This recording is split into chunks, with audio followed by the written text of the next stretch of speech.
दोस्तों, सुना है कि कांग्रेस आंदोलन करने वाली है। यह भी सुनने में आ रहा है कि राहुल गांधी ईवीएम को लेकर के सड़कों पर उतरने वाले हैं। क्या कांग्रेस छेड़ेगी कोई नया आंदोलन? क्या पवन खेड़ा इसीलिए पहुंच गए थे चुनाव आयोग?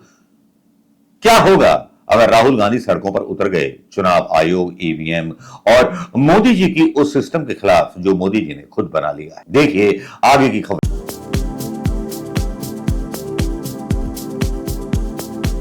दोस्तों नमस्कार। जहां कांग्रेस अपने हार के कारण हरियाणा में ढूंढने को मिली हुई है, जहां पर राहुल गांधी की प्रतिक्रिया आती है जिसमें बोलते हैं, मैं भी खुद हैरान हूं इन चुनाव नतीजों को लेकर के, और इन चुनाव नतीजों को लेकर के हैरान भी होना चाहिए, क्योंकि बहुत सारे पत्रकार ये बात बोलते हैं जो मैं हमेशा बोलता हूं कि जिस तरह से फ्रेंचाइजी बांट दी गई है पुराने बूढ़े नेताओं को, जो नए नेतृत्व को, युवा नेतृत्व को आगे नहीं आने देना चाहते, और राहुल गांधी उनके सिस्टम में दखल नहीं देना चाहते। जब अध्यक्ष थे, अध्यक्ष पद से इस्तीफा इसलिए दिया क्योंकि जब वो दखल देते थे तो वो लोग विरोध करते थे, पार्टी छोड़ने की धमकी देते थे, पार्टी तोड़ने की धमकी देते थे। तो राहुल गांधी को मजबूरन इस्तीफा देना पड़ा। मल्लिकार्जुन खड़गे बने अध्यक्ष। उसके बाद सिस्टम वही चलता रहा जो सोनिया गांधी के साथ सिस्टम था, राहुल गांधी के कथित अंकलों का, जिन्होंने मटिया मैट कर दी कांग्रेस। उधर अशोक गहलोत थे तो इधर जो थे अपने कमलनाथ जी थे। उधर बघेल जी की तो कहानी कुछ और है। बघेल जी से दुश्मनी नहीं है। बघेल जी ने शायद अगर अपने प्रत्याशी बदल दिए होते छत्तीसगढ़ में तो बंपर जीत दोबारा मिल जाती कांग्रेस को, क्योंकि करप्शन से भरे हुए लोग छत्तीसगढ़ की जनता को पसंद नहीं आए। और यही भूल हुई। बीजेपी ऐसे प्रयोग कर लेती है जब उसको लगता है कि चुनाव जीतना है तो वो 4 पॉइंट पर काम करती है, मतलब 4 स्तर की।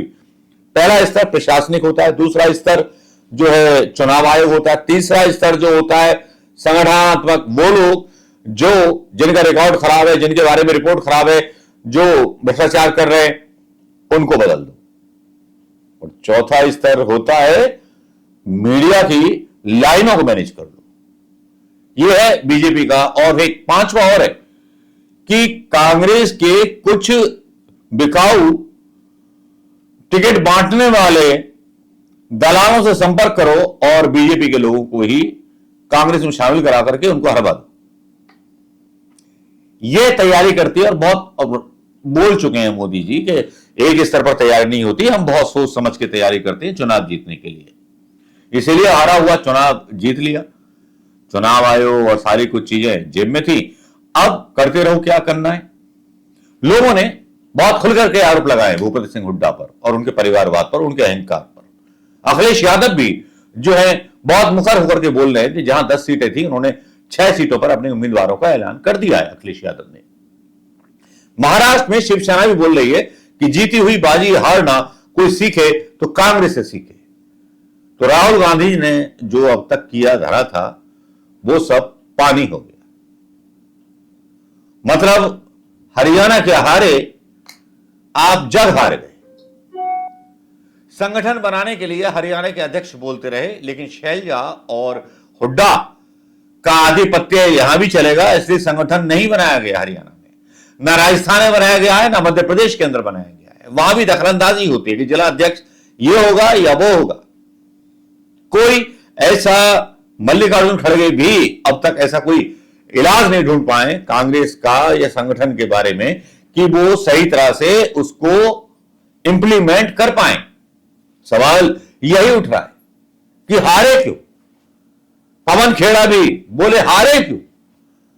तो ईवीएम, जिस पर हम बोल रहे थे कि ईवीएम की मशीनों को बहुत अच्छी तरह से, मेरे फ्रेंड थे ओमकार सिंह ढिल्लन और आजाद हिंद युवा कांग्रेस के साथ जुड़े हुए थे, फेसबुक पेज है मेरा,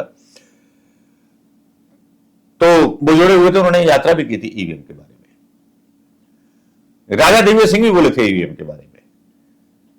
और जब बार बार वही गलती दोहराई जाने लगी, राजस्थान में गलती दोहराई गई, मध्य प्रदेश में गलती दोहराई गई, तो भैया हम तो अपना लोटा बसंता लेकर के अपने घर में चुपचाप बैठ के, नौकरी पेशा आदमी है यार, कांग्रेस के समर्थक हैं, जान लो क्या बच्चों को।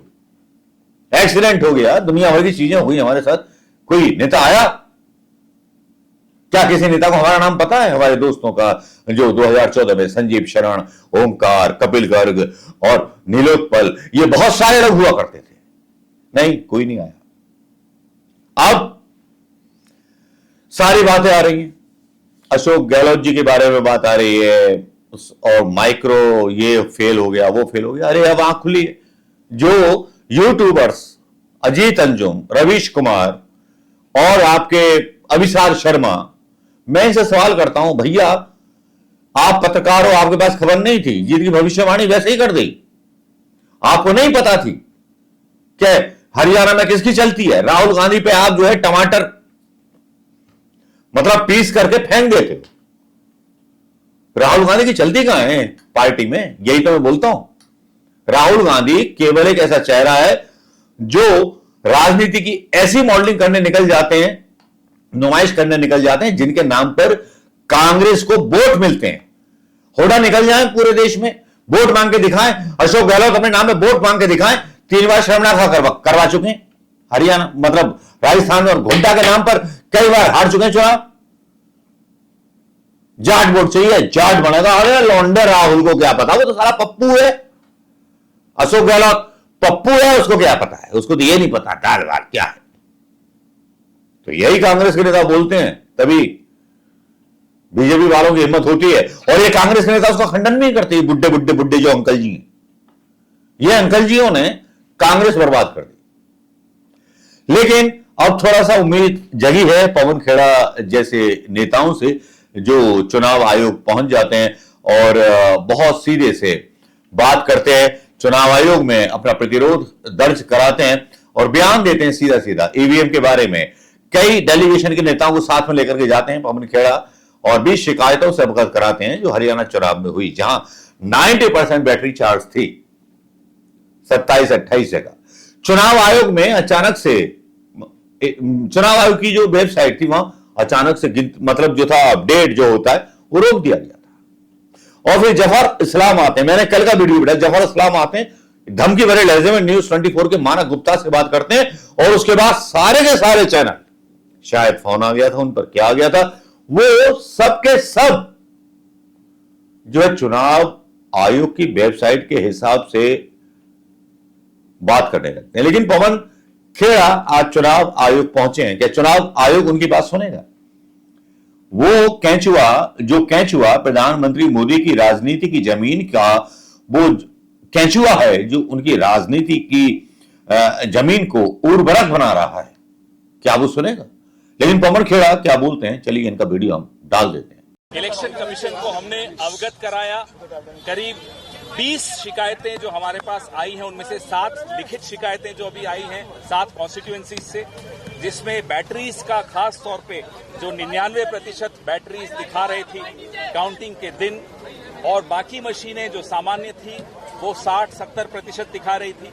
उससे हमने चुनाव आयोग को अवगत कराया और चुनाव आयोग ने हमें ये आश्वासन दिया है, क्योंकि माकन जी ने और सिंघवी साहब ने एक मांग रखी कि वो तमाम मशीनें जिनके बारे में आज जिक्र किया है, शिकायत की है, उन मशीनों को सील कर दिया जाए, सिक्योर कर दिया जाए जब तक इसकी जांच पूरी नहीं हो जाती।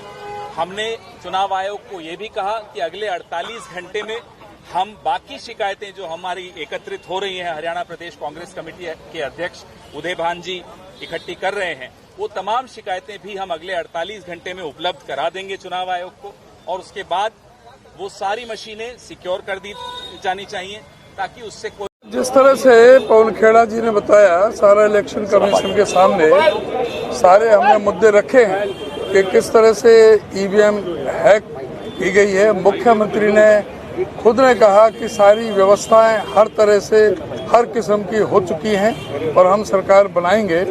तो ये पूरा एक संदेह का सारे प्रदेश में एक बहुत बड़ा एक संदेह हो रहा है, और जिस तरह से 99% बैटरी हो नहीं सकती जो उसमें हुई है, वो एक बहुत बड़ा संदेह का कारण बना हुआ है कि ये ईवीएम इसमें हैक हुई है। और जो 99%, 95%, 90 से जो अबव हैं, उनमें सबसे ज़्यादा उनमें ही बीजेपी का सारा हुआ है।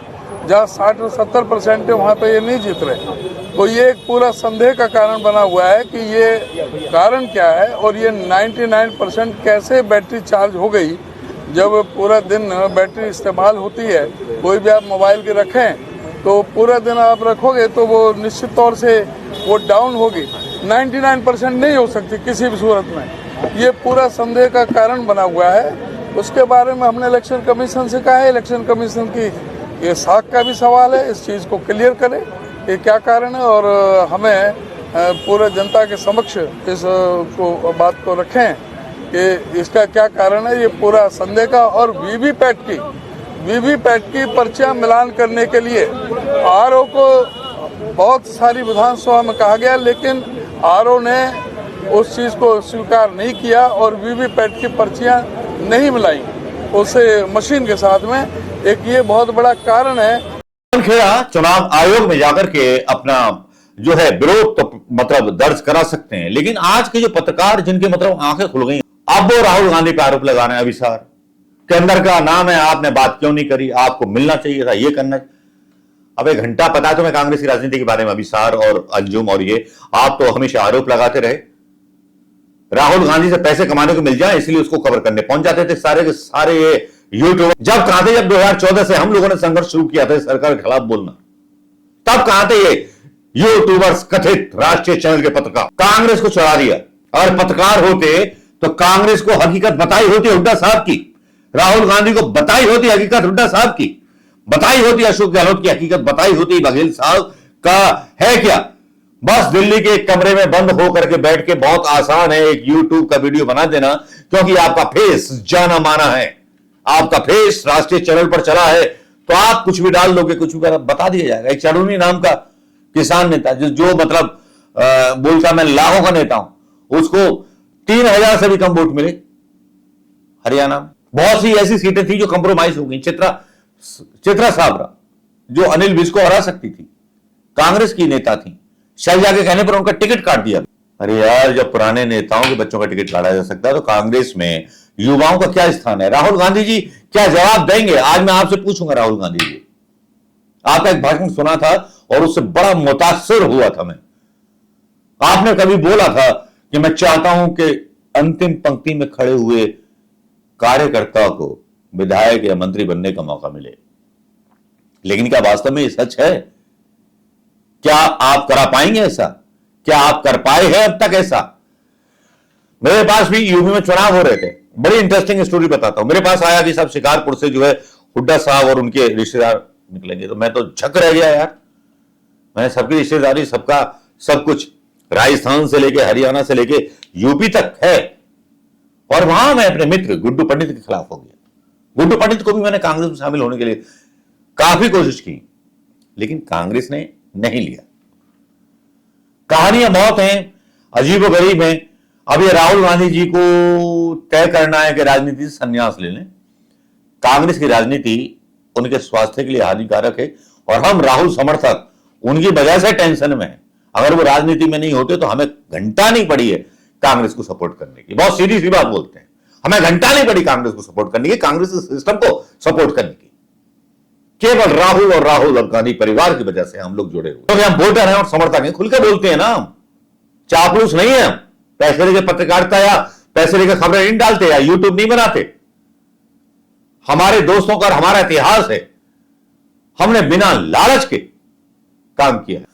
अब दोस्तों, गुस्सा समझ लो, कुछ भी समझ लो, बहुत सारे लोगों को गुस्सा आ रहा है, मुझे भी आ रहा है, लेकिन असली बात तो यह है कि राहुल गांधी के समर्थकों को बहुत निराशा हाथ लगी है, और ये अंकल गेम खत्म होना चाहिए कांग्रेस के अंदर।